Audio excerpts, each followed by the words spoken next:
और बंदहु गुरुपद पदुम परागा।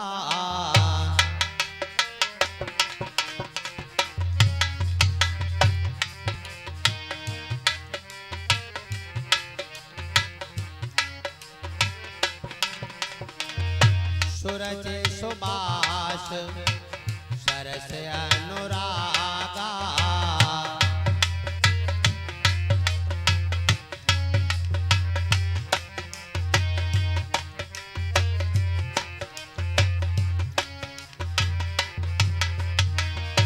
मंगल भावन आ मंगल हारी।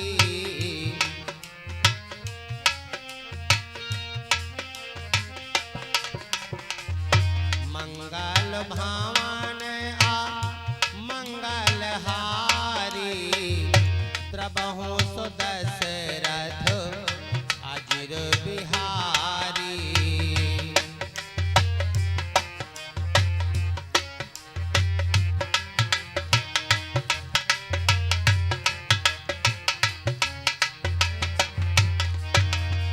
सोई पावन सोई सुभग शरीरा।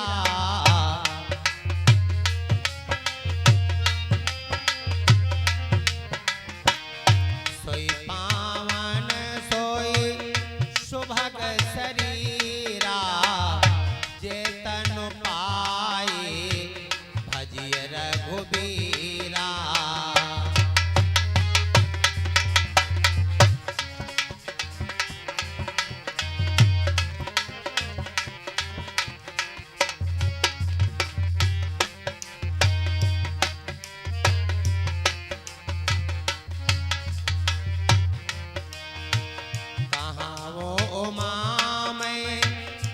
अनुभव अपना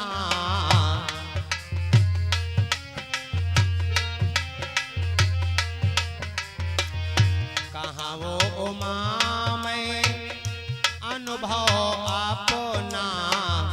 सति हरि भजन जगत सब सपना।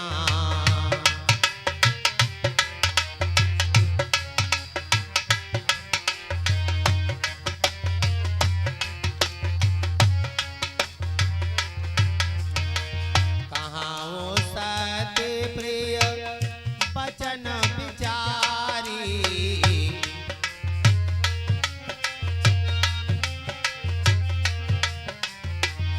कहाँ वो सती में वचन विचारी। जागत सोवती शरण तुम्हारी।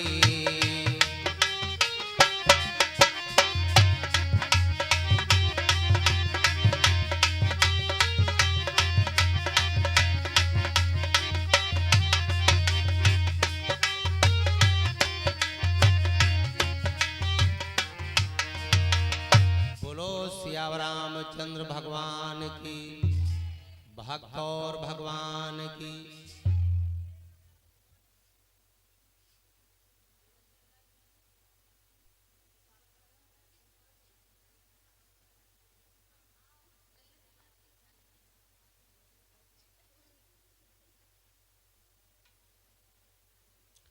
हाँ ध्यान दे।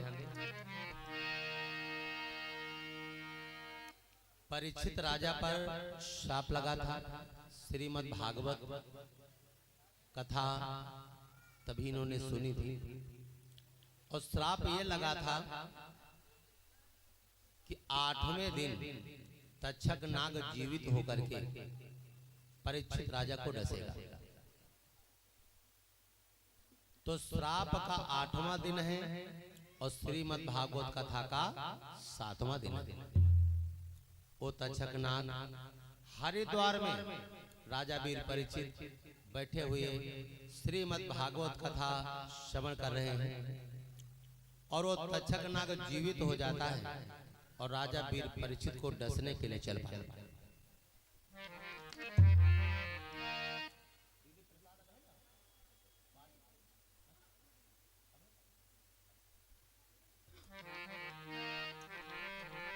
यथा समय जीवित हुआ तब वो तक्षक नाग है लहराता सा चला, भूप परीक्षित भाग। वो तक्षक नाग जीवित हो जाता है और हरिद्वार की तरफ वीर परीक्षित राजा को डसने के लिए चल पड़ा। आगे एक छोटा सा गांव पड़ता है, जिस गांव में एक धनवंतर वैद्य रहा करते हैं। धनवंतर वैद्य इसलिए उनका नाम पड़ा था, जैसे सर्प यहाँ पर डसे, ध्यान दे भैया, जैसे सर्प यहाँ पर डस ले और धनवंतर वैद्य अपनी नजरों से, निगाहों से ये जगह देख लेते तो विष नहीं चढ़ता था, प्राणी बच जाता था। उनकी नजरिया में जादू था, विष उतर जाता था। इधर से जा रहे नागराज और उधर से आ रहे वैद्यराज। नागराज को वैद्यराज ने गुस्से में देखा तो पूछा, और धनवंतरी बोले, अरे नाग। धनवंतरी बोले, अरे नाग, तू भागा किधर जा रहा है?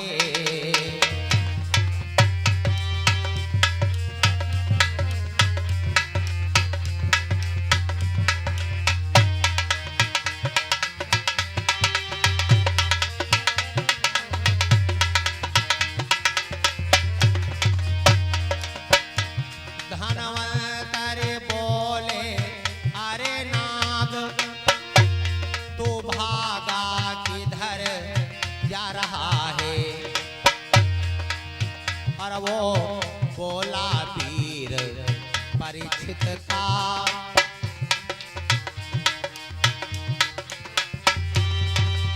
वो बोला वीर परीक्षित का, ये अंतिम काल जा रहा है।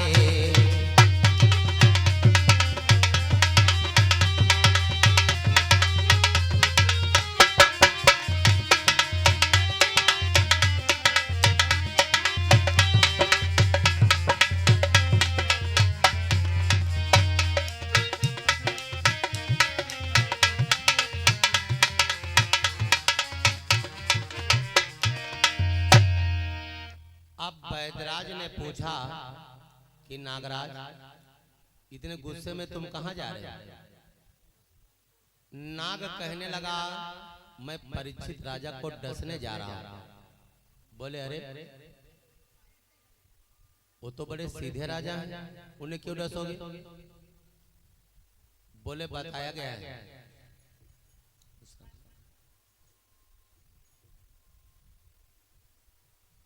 गया है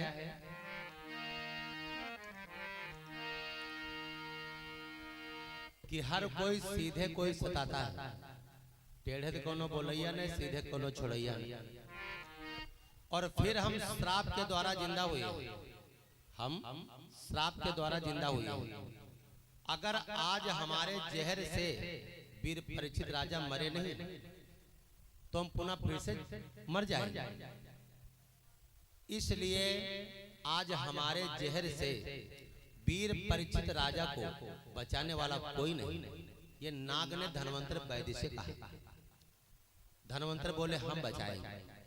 बोले, तुम कैसे बचाओगे?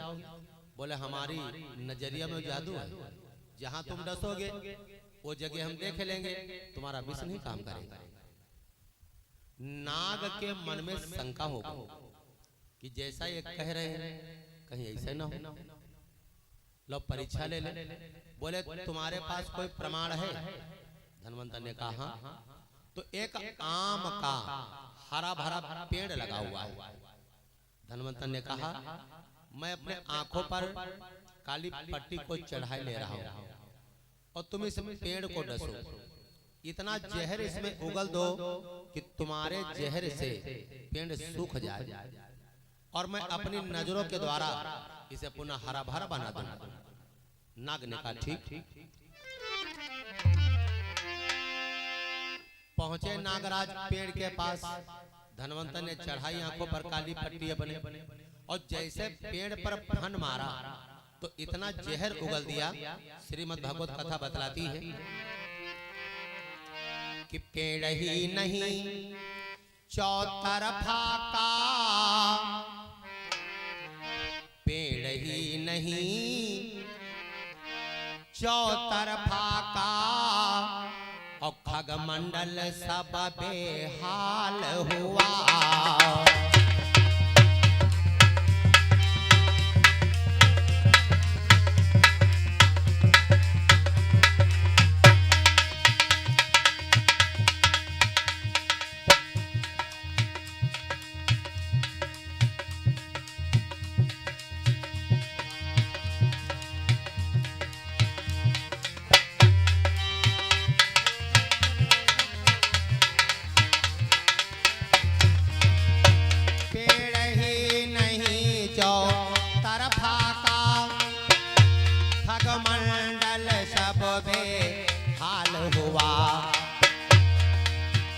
पर धनवंतरी की नजरों से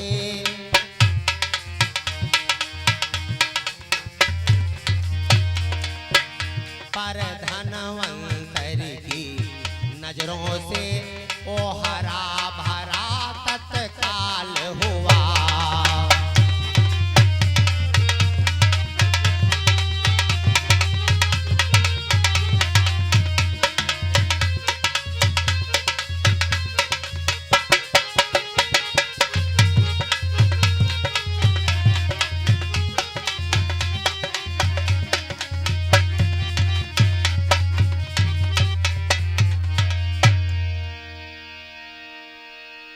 जैसे ही नाग ने पेड़ पर फन मारा तो इतना जहर उगल दिया, इतना जहर उगल दिया कि पेड़ तो सूख ही गया, पूरा पंछी मंडल बेहाल। लेकिन धनवंतर ने आंखों की काली पट्टी को खोला और जैसे पेड़ की तरफ देखा तो पेड़ फिर से पुनः हरा और भरा बन गया। अब नाग समझ गया अगर मैं परीक्षित को डसूंगा तो धनवंतर बचा लेंगे, और अगर परीक्षित बच गए तो मैं फिर से मर जाऊंगा। इसलिए अगर परीक्षित को मारना है तो परीक्षित के पहले धनवंतर वैद्य को मारना बहुत जरूरी हो गया है। नाग ने कहा, वैद्यराज मैं चल रहा हूं परीक्षित को डसने और तुम आओ बचाने। बोले चलो। आगे आगे नागराज भागे और जिस रास्ते से जिस मार्ग से धनवंतर वैद्य चले आ रहे हैं उसी रास्ते में नागराज लोट पेट करके स्वर्ण छड़ी बन गए, सोने की छड़ी। क्योंकि दोबारा जब सर्प जीवित हुआ है, नाग जीवित हुआ है तो इच्छाधारी हो चुका है, वो कुछ भी बन सकता है। धनवंतर वैद्य चले आ रहे थे, सोने की छड़ी को देखा, उन्होंने समझा तो सोने की छड़ी हाथों में उठा लिया। 10 कदम धनवंतर वैद्य आगे बढ़े तो परमात्मा की कृपा से, भगवान की लीला से इनकी पीठ खुजलाने लगी। इन्होंने समझा कि सोने की छड़ी, इससे लो पीठ खुजला ले। जैसे सोने की छड़ी समझ करके पीठ पर धनवंतर ने नाग को लगाया तो तक्षक को मौका मिल गया, और तक्षक ने वहीं चबा डाला धनवंतर की पीठ पर। तक्षक ने वहीं चबा डाला और पहुंची न नजर धनवंतर की।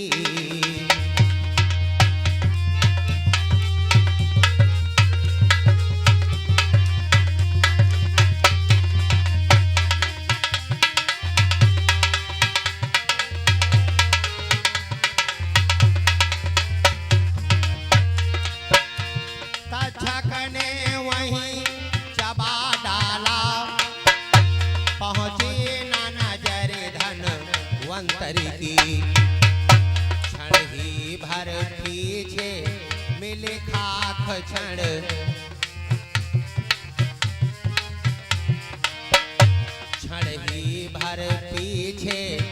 नीली खाक उस पृथ्वी पर धनवंतरी की।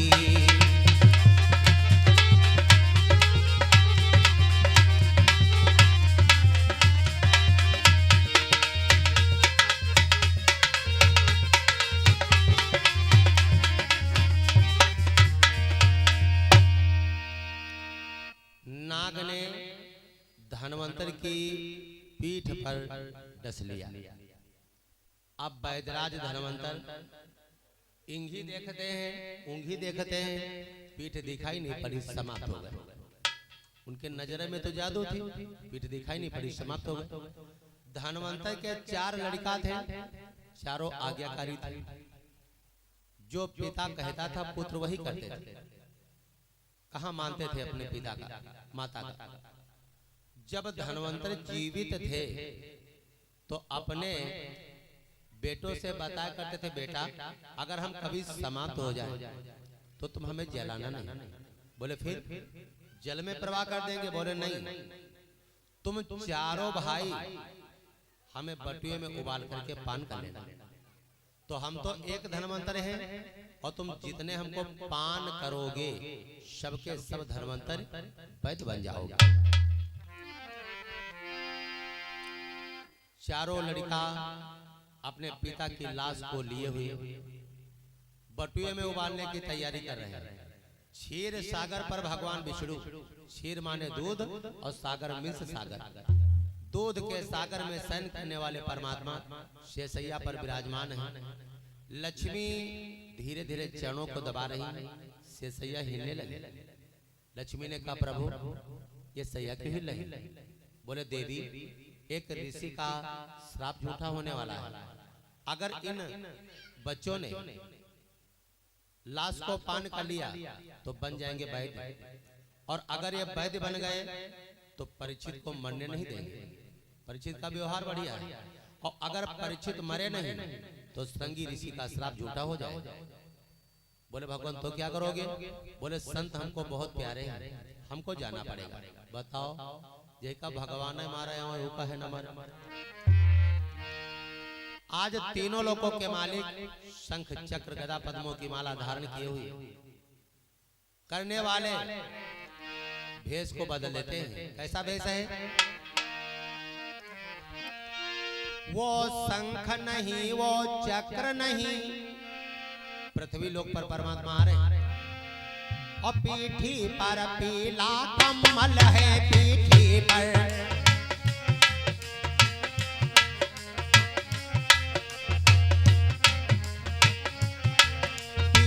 पर पीला कमल है।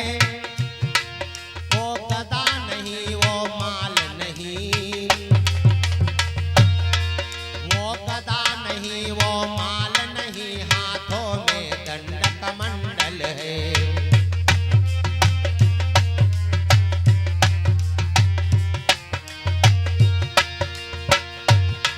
वो गदा नहीं, वो माल नहीं, वो गदा नहीं, वो माल नहीं, हाथों में दंड कमंडल है।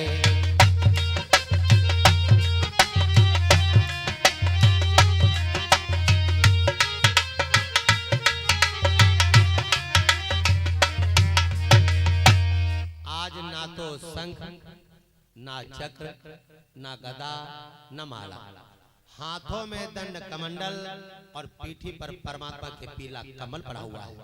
और देखिए भगवान ने कैसा वेश बनाया है।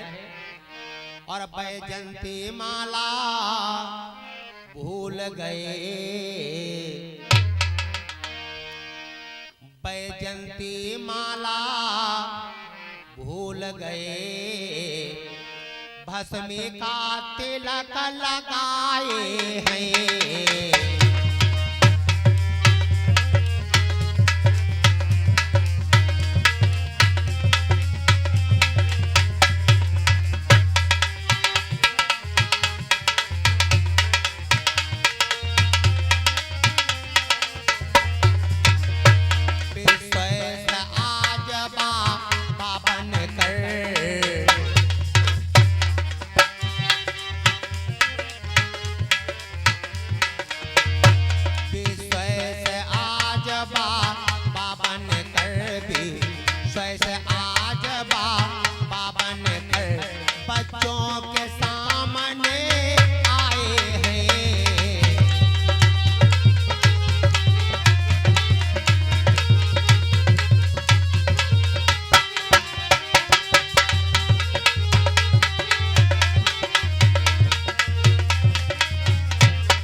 ना चक्र ना गदा न माला, हाथों में दंड कमंडल, पीठी पर परमात्मा के पीला कमल पड़ा हुआ है, भस्मी का लगाया तिलक, बाबा के भेष में भगवान आ गए। उन बच्चों से बोल पड़े, बेटा ये लाश किसकी है, कहाँ लिए जा रहे हैं? बोले लाश हमारे पिता की, इनको बटुए में उबाल करके पान करेंगे। अरे का मूर्खानंद, कोई अपने पिता की लाश को पान करता है? बोले फिर क्या करें? बोले यहीं पर इनका अंतिम संस्कार कर दो। बोले नहीं, हम आज्ञाकारी पुत्र हैं, हम अंतिम संस्कार नहीं करेंगे, करना है तो तुम ही कर दो। भगवान ने धन्वंतर वैद्य का अंतिम संस्कार अपने हाथों से कर दिया। इस प्रकार से वैद्य का भी उद्धार कल्याण हो गया। भाई जिसका भगवान संस्कार अंतिम करे उसका तो कल्याण होना। और यहाँ देखो नागराज कहाँ पहुंच गए? हरिद्वार। इस ओर कथा की शांति थी हरिद्वार में, गंगा नदी के किनारे पर, और लगता था चंदन माथों पर, फूलों में छिपकर नागराज और पहुंचे राजा के हाथों पर।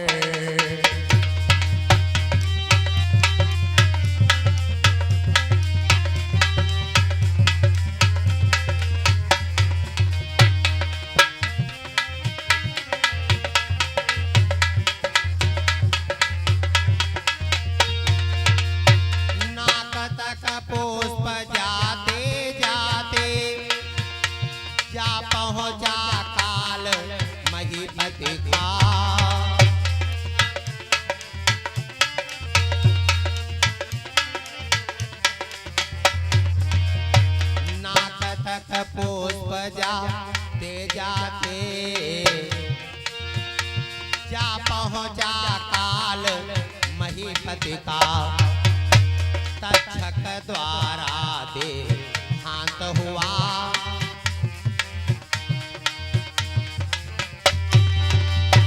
तक्षक द्वारा देहांत हुआ, क्यों ही तत्काल परिचित का।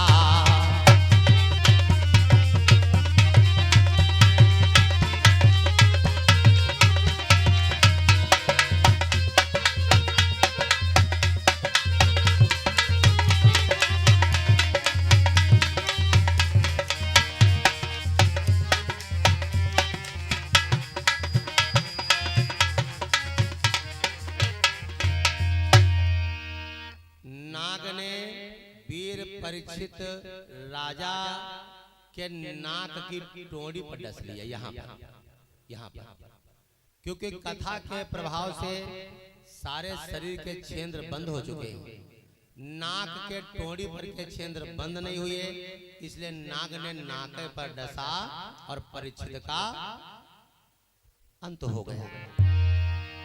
परीक्षित समाप्त हो गए, प्राणांत हो गए।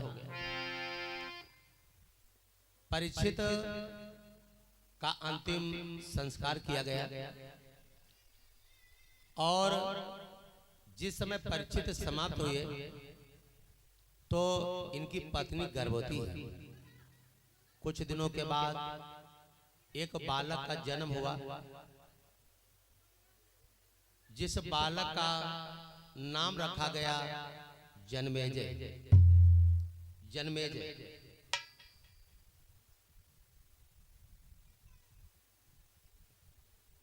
जन्मेजय जब थोड़ा बड़े हुए, पाठशाला शिक्षा ग्रहण करने को जाने लगे। जब इनकी उम्र 12 वर्ष की हुई तो सब लोगों ने कहा अगर पिता नहीं है तो चलो पुत्र को राजा बनाया जाए। सब लोगों ने जन्मेजय को राजा बनाया। बड़ी सुंदर राज्य चल रही थी, किसी को कोई सताने वाला नहीं था। इतर किसी ने जन्मेजय से बता दिया कि तुम्हारे पिता की मृत्यु सर्प के डसने से हुई थी। तो जन्मेजय ने कहा कि हम सर्प जाति को जिंदा नहीं छोड़ेंगे। जन्मेजय ने यज्ञ करवाया, जिस यज्ञ का नाम था सर्पा शत्रु यज्ञ। सर्पा शत्रु यज्ञ। सब मंत्रों द्वारा सर्प आने लगे और हवन कुंड में जलने लगे। दो सर्पों को छोड़ करके कोई तीसरा सर्प ही नहीं बचा। एक तो शेषावतार लक्ष्मण नहीं आया, वो भी सर्प है। एक वो सर्प नहीं आया जिसने राजा वीर परीक्षित को डसा है। वो कहाँ है?